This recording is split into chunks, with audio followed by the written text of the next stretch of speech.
অসম চুক্তি ৰূপায়ণ 6 নম্বৰ দফা কাৰ্যকৰী কৰা বা ৰাষ্ট্ৰীয় নাগৰিকপঞ্জী উন্নীতকৰণৰ এইবোৰ এটা জাতীয় বিষয় আছে। তাৰপিছত বানপানী, গৰাখহনীয়া, নিবনুৱাৰ সমস্যা, তাৰ লগে লগে কৃষি বা আমাৰ উৎপাদনশীল ক্ষেত্ৰসমূহ যিবোৰ আছে এইবোৰত যে পইচা পাতি নিদি 98% জলসিঞ্চন দিম বুলি কৈছিলে, নাই দিয়া।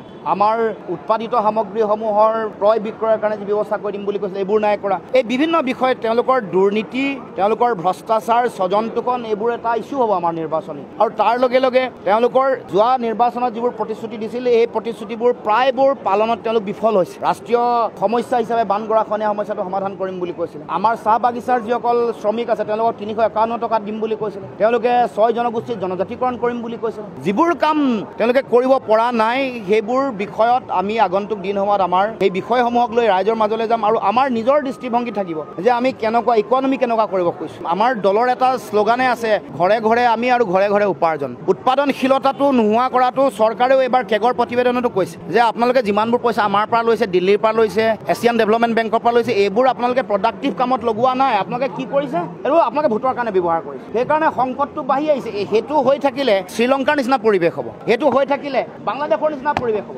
সেইকাৰণে সেই কথা বতৰাবোৰ আমি কোৱা নাই, কেগখন চৰকাৰী, সেইখন আচলতে প্ৰতিবেদন আমি সকলোৱে চাব লাগে। 2,16,000 কোটি টকা আমাৰ লোন, ঋণৰ বোজা হ'ব 2026 চনৰ মাৰ্চ মাহত। গতিকে ভয়ংকৰ এটা পৰিৱেশ এটা চলি আছে। তাৰ লগে লগে যিবোৰ আঁচনি, চৰকাৰী আঁচনি, এতিয়া জল জীৱন মিছনৰ তেওঁলোকে আটাইতকৈ দেশৰ ভিতৰত আটাইতকৈ বিফল।